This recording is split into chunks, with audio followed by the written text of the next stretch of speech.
Hey everyone, welcome to Raj economics and commerce classes. मैं हूं नीरज कुमार और 45 डेज चैलेंज का ये है डे नंबर 2। टारगेट है यूजीसी नेट 2024 इकोनॉमिक्स का, है ना। मैंने बताया था आपको पिछले ही वीडियो में कि मैं 45 डेज का चैलेंज लेकर के चल रहा हूं, जिसे हम और आप दोनों मिलके पूरा करेंगे, है ना। ये 45 डेज का डे नंबर 2 है, जिसमें आज हम डिस्कस करने वाले आप लोग के साथ मुंडल फ्लेमिंग मॉडल, है ना, या फिर ISLM-BP मॉडल कहिए। क्लियर है। इसके पहले देखिए, ये जो 45 डेज का चैलेंज है, इसमें मैं पहले क्या करवाऊं, hot topic discussion, important topics जो है वो कुछ दिन में डिस्कस करूंगा, 10-15 दिन। फिर PYQs डिस्कस करूंगा 10-15 दिन, और expected MCQs from each unit of economic syllabus मैं करवाने वाला हूं आपको। ये 45 दिनों में लगभग ये सारी चीजें करवाई जाएगी, ठीक है ना। हर वीडियो को कंप्लीट देखा कीजिए, दोस्तों तक शेयर कीजिए, ताकि मुझे भी थोड़ा इंकरेजमेंट मिले। क्लियर है। ये 45 डेज का चैलेंज आप लोग के लिए बहुत इंपॉर्टेंट रोल प्ले करने वाला है इस बार यूजीसी नेट के एग्जाम में, है ना। ध्यान रहे कि अगर आप ऑफलाइन कोचिंग करना चाहते हैं यूजीसी नेट जेट वगैरह का, ठीक है, तो यहाँ पे कॉन्टैक्ट नंबर दिया हुआ है, रांची में सेंटर है कोचिंग का, ज्वाइन कर सकते हैं। कॉम्पिटिटिव एग्जामिनेशन के साथ साथ academic classes, that is BA economics, MA economics वगैरह का क्लासेस भी यहाँ पे करवाया जाता है, ठीक है। तो चलिए मुंडल फ्लेमिंग मॉडल हम लोग शुरुआत करते हैं। देखिए, अगर बात करें मुंडल फ्लेमिंग मॉडल को, इसको ISLM-BP मॉडल भी कहते हैं, ठीक है ना। ये एक प्रकार का ना ISLM मॉडल का एक्सटेंशन है। सवाल है भाई, IS और LM मॉडल क्या होता है, ये आप लोग ऑलरेडी पढ़े होंगे मैक्रो इकोनॉमिक्स में।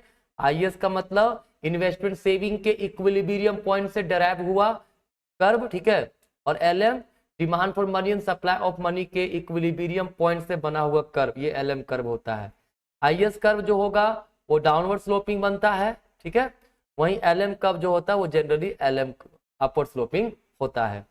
IS कर्व जो हमारा है, याद रखिएगा, ये दिखाता है गुड्स मार्केट इक्विलिब्रियम को। किसको दिखाता है?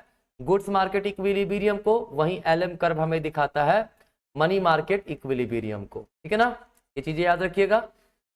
तो मुंडल एंड फ्लेमिंग ने क्या किया कि ISLM और BP कर्व याद रखिएगा, बैलेंस ऑफ पेमेंट कर्व है। ये क्या होता है, ये मान लीजिए ये BP है हमारा, ठीक है, ये बैलेंस्ड है, राइट, जीरो। अगर BP यहां से ऊपर बात करेंगे तो positive surplus balance of payment, और नीचे की बात करेंगे तो वो डेफिसिट बैलेंस ऑफ पेमेंट को दिखाता है, ठीक है। ये तीन टूल्स का यूज करके मुंडल एंड फ्लेमिंग ने अपना मॉडल दिया है। मॉडल दिया है रिगार्डिंग कैपिटल मोबिलिटी। किसके रिगार्डिंग? कैपिटल मोबिलिटी के रिगार्डिंग, ठीक है। मुंडल अपना पेपर जब पब्लिश किए थे, capital mobility and stabilisation policy under fixed and flexible exchange rate, है ना। फिक्स्ड एक्सचेंज रेट और फ्लेक्सिबल एक्सचेंज रेट का में कैपिटल मोबिलिटी जो होता है, ठीक है, उसके बारे में डिस्कस किया था। इन्होंने कहा था वैसे सिचुएशन में परफेक्ट मोबिलिटी होता है, परफेक्ट मोबिलिटी ऑफ कैपिटल का एनालिसिस किया था, ठीक है। जबकि फ्लेमिंग ने डिस्कस किया था क्या? Domestic financial policies under fixed and flexible exchange, मतलब फ्लोटिंग को ही फ्लेक्सिबल भी बोलते हैं। और इन्होंने अज्यूम किया था इम्परफेक्ट कैपिटल मोबिलिटी होता है, मतलब मुंडल ने माना था कैपिटल की मोबिलिटी परफेक्ट होती है, फ्लेमिंग ने माना था कि जो कैपिटल की मोबिलिटी वो इम्परफेक्ट होती है, ठीक है ना। ये याद रखिएगा क्वेश्चन, है ना। ध्यान रखिएगा, परफेक्ट मोबिलिटी के सिचुएशन में, है ना, इक्विलिब्रियम डिफरेंट होगा, इम्परफेक्ट मोबिलिटी में इक्विलिब्रियम अलग होगा, ठीक है। बट आप लोगों के लिए, जो आप लोगों का एग्जाम के लिए ज्यादा इंपॉर्टेंट है परफेक्ट कैपिटल मोबिलिटी, तो मैं डिस्कशन करूंगा सिर्फ आज परफेक्ट कैपिटल मोबिलिटी के बारे में। ध्यान रखिएगा, इसमें बहुत सारे टूल्स यूज हुए हैं। क्या क्या? IS curve, LM curve, BP curve, ठीक है। इसके अलावा fixed exchange rate, flexible exchange rate, है ना। ये सब टर्म आप लोग, मुझे उम्मीद है आप लोगों को पहले से पता होगा।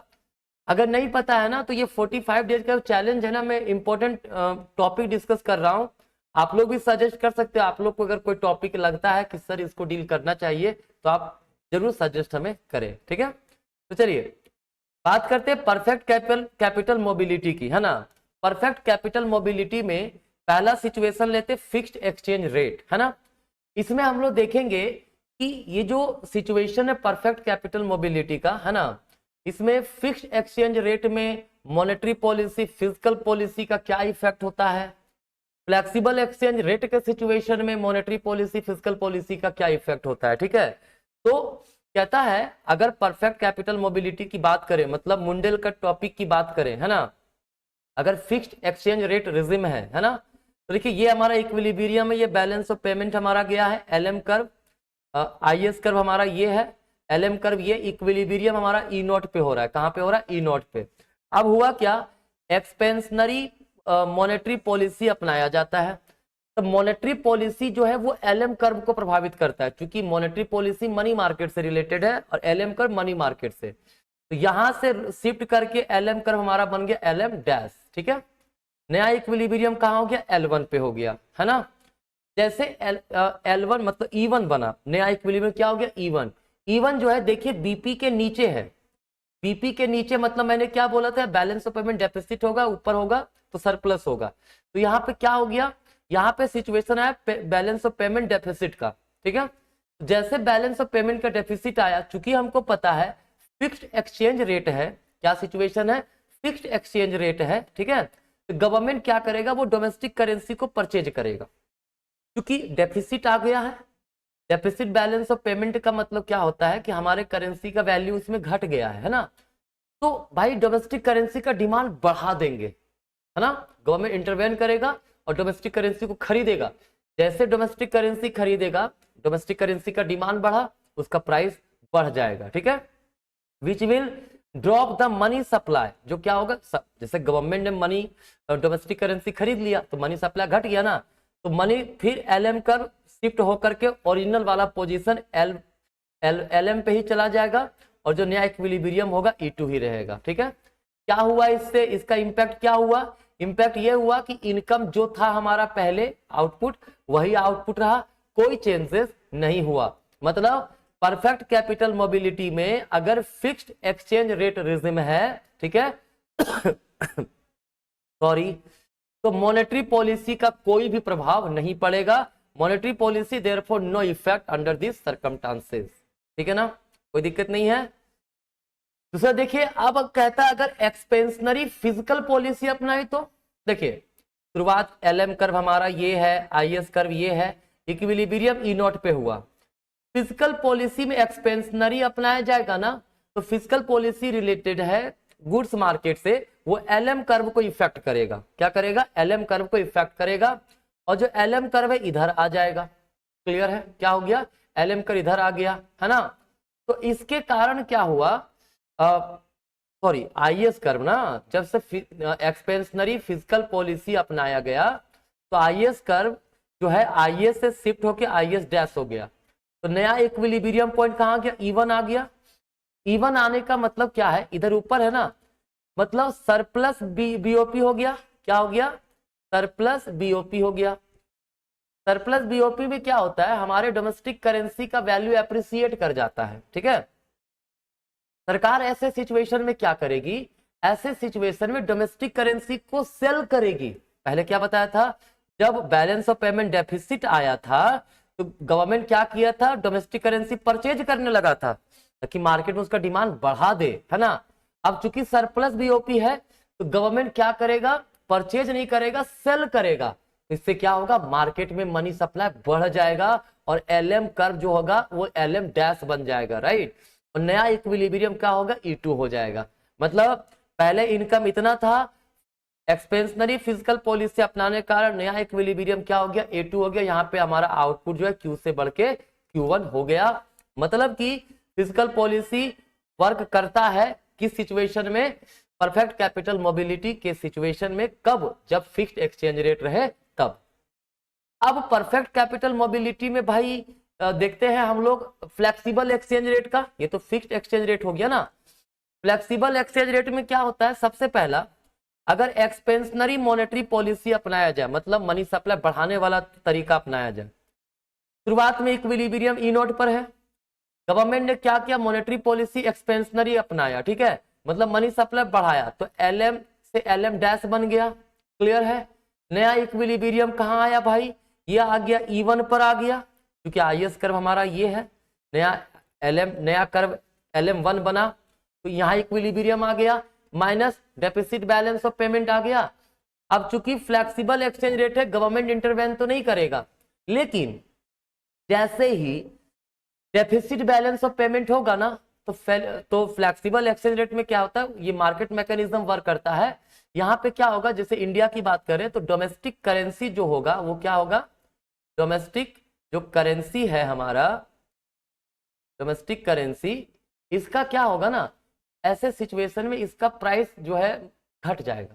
क्या होगा, डोमेस्टिक करेंसी का वैल्यू जो है वो क्या होगा, फॉल करेगा।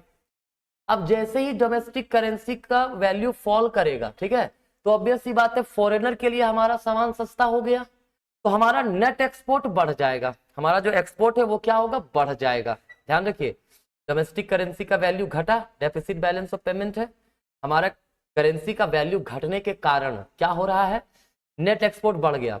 नेट एक्सपोर्ट बढ़ा, हमारे कंट्री में इनकम बढ़ा, लोगों का इनकम बढ़ा, तो वो लोग इन्वेस्टमेंट बढ़ाएंगे कि नहीं बढ़ाएंगे, इन्वेस्टमेंट बढ़ाएंगे, सेविंग बढ़ाएंगे, तो आईएस कर्व शिफ्ट कर जाएगा, आईएस से कहां पे, आईएस डैश पे, मतलब नया इक्विलिब्रियम कहां हो जाएगा, E2 पर हो जाएगा। क्या देखा, पहले इनकम इतना था, अब इनकम ज्यादा हो गया, इनकम Y से बढ़ के मतलब Q से बढ़ के क्या हो गया, Q1 हो गया। मतलब मॉनेटरी पॉलिसी जो है वो वर्क करता है, कब, फ्लेक्सिबल एक्सचेंज रेट रहा अगर सिचुएशन तब, ठीक है ना, कोई दिक्कत नहीं।